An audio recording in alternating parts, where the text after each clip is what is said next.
Well, there clearly is a very powerful faction within the State Department and the Pentagon that really wants to focus on China. They see China as enemy number one. They originally a lot of them were for the Ukraine war because the idea was that, okay, we'll use this to severely weaken Russia, and maybe even achieve regime change, get a new kind of Yeltsin-like regime in there that we can control, and then we'll be strengthened vis-a-vis China.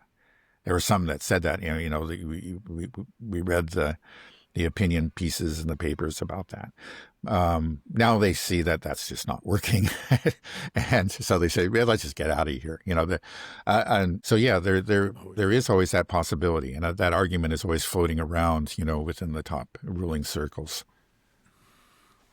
But I mean, if that is the case, if there is some kind of pivot to Asia, I mean, this is just further just shows the weakness of NATO. You can't handle what's happening in Europe, and now you're going to go over to Asia. And if there does something stir up over Taiwan, and we use our Japan proxy or Taiwan proxy or whatever, then you split NATO into two again. It's like what you're just leaving this.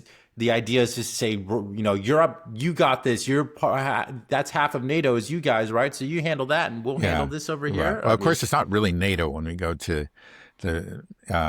East Asia, though there has been an effort to actually, bring in those American South allies. Korea and Japan are like observer NATO members. Right. They have they do have some status vis-a-vis NATO, but they're not full members. Right, on the opposite side of the Pacific. It's far away from the North kind Atlantic. Of long ways from the North Atlantic, exactly.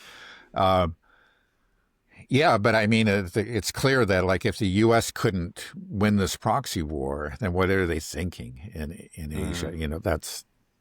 But they haven't given up on it. There was that paper that came out recently. I think it was called "Stabilizing the Relationship with China," that was put out, and it showed it was a welcome. It was a Rand paper, which is again very closely associated with the defense establishment, and saying that, hey, basically, we can't beat these guys, and we just have to learn to get along with them.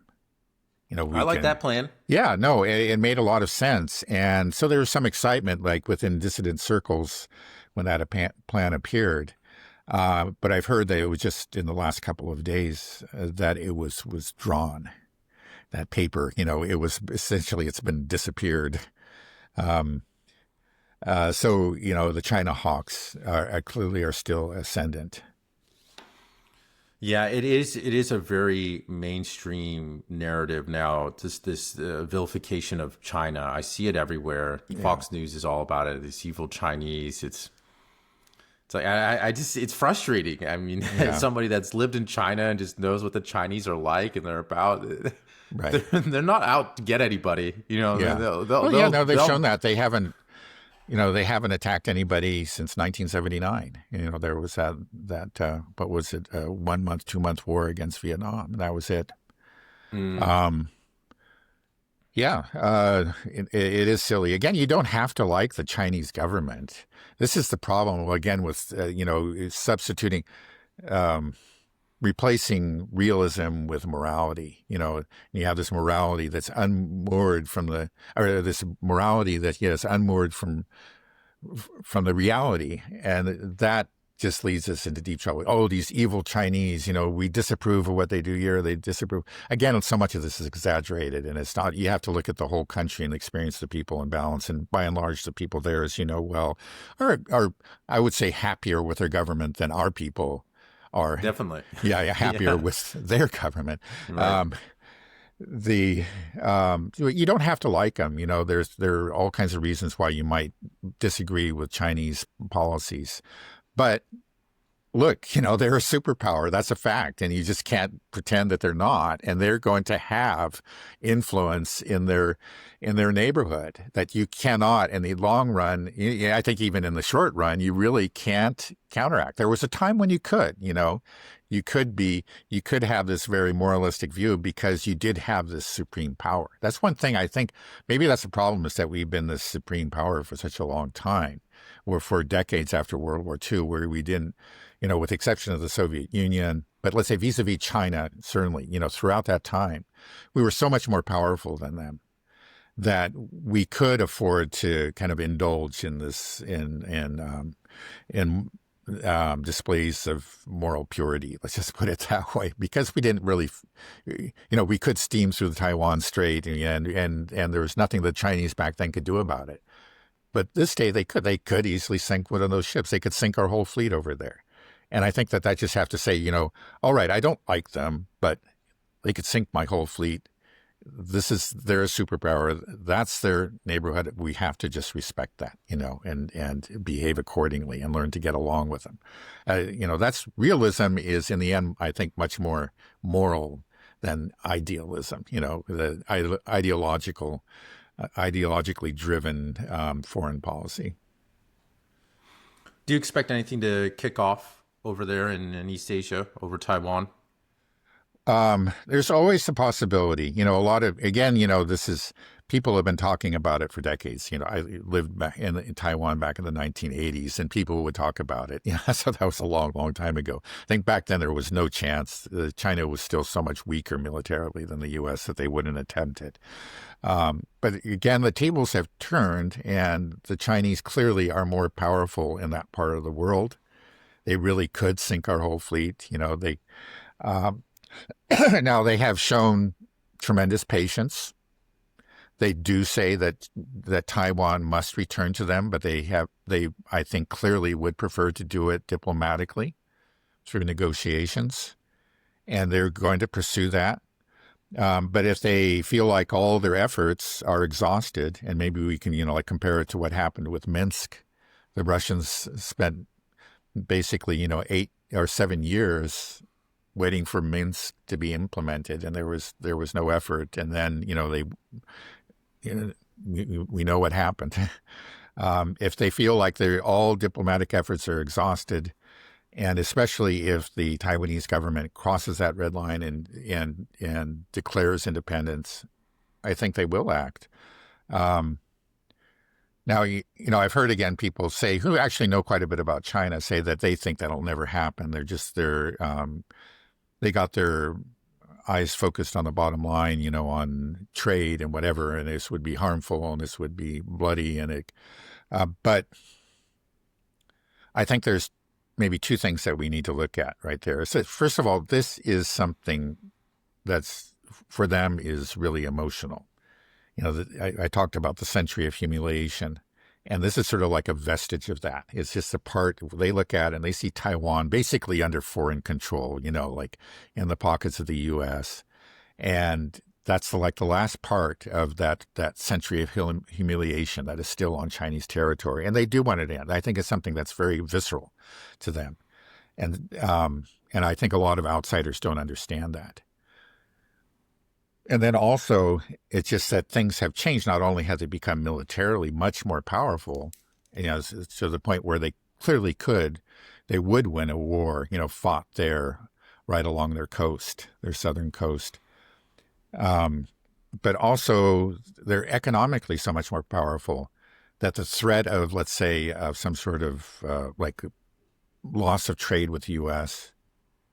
doesn't induce the fear that once did. That was something that I think maybe held them back. But we've seen what's happened. The U.S. has attempted that, through the tariff war that Trump launched back in the spring, and it failed. And the Chinese showed that they were not afraid of it. They had made the calculation they could live without the U.S. And so that is something that's changed too. So their risk benefit calculation is changing, and it's changing in favor of some kind of action. It's not to say that they're going to do it, but I think as time goes by, their patience isn't endless. There will be a time where they say, okay, we've tried, and it hasn't worked, and now we know we can do this. We're confident we can do it. Yeah, there will be some consequences, but probably not even the greatest the consequences that the Russians suffered. And look, the Russians are holding up just fine. We can do it. We'll win this war. We'll take back Taiwan. We'll end that century, that last bit of that century of humiliation. It'll be over, and we will have, permanently erased it from our territory and from our psyche. Do you think Takaichi's comments and the fact that I heard she has moved some medium-range missiles onto some islands in the south of Japan to cover Taiwan, do you think actions like these are going to accelerate some type of action from China to reunify? Yeah, they obviously don't help. I think they push in that direction. And I think the more that we take kind of a militaristic approach, the more likely it is that they're going to respond in a military fashion themselves. Again, kind of similar to what happened in Ukraine. We began pumping Ukraine full of weapons. We began talking about building naval bases there or whatever. And that alarmed the Russians and led to the SMO. But it just seems even crazier to try to make Taiwan Ukraine. First of all, Taiwan is a smaller population, around 25 million. And it's an island right off the coast of China. With Ukraine, it's this massive country that's got Western Europe on the other side that's just funneling in equipment. Here, China could just instantly put a total embargo on Taiwan and no ships coming in and out. It's over. It's like you can't supply that. You can't sustain that. That's impossible. So it just it's just so. This is why I feel like that we've just lost our mind. It's just so insane to think that we could try to pull off something like this with Taiwan. But we talk like we can, and then you see Prime Minister Takaichi, saying such crazy stuff, saying that we'll intervene militarily, over Taiwan, and not walking back her statements. He said this has got China riled up. And the fact that she's not wanting to back down from it is just insane. I just don't understand. Well, what's the game plan here? I don't know. You're right. I suspect again that probably they received tacit support from the U.S. I think there was the ambassador to Japan said that we have your back, Japan. Like the and the Taiwanese are completely on her side. The current president of Taiwan, Lai Ching-te, has said that he's going to eat lots of sushi and that they're going to send their tourists to Japan. And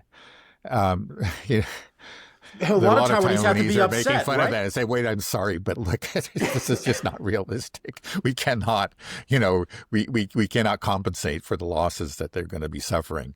Taiwan is tiny, and stop yapping like a little, chihuahua here. This is also how does this make a lot of Taiwanese people feel? Because that's what I was saying. They're obviously he has his supporters, the Taiwanese nationalists who really do want to break away from Taiwan and see themselves as having a separate non-Chinese identity. They are there. But I think they're a minority now. And a lot of Taiwanese have ridiculed his statements. You have kind of, for some reason, I'm not. Okay, it's back now. Okay. Yeah, we both froze, I guess. Okay. Oh, all right. Well, I didn't hear the last 30 seconds or so, but I think we've gone on pretty far. So I think we can stop there. Yeah, we covered a lot of ground there. Right. Okay. Sure. All right. Okay. All right. Thanks a bunch, Dad. All right. I'll talk to you soon. Have a good rest of your day. You too. Okay. Bye-bye.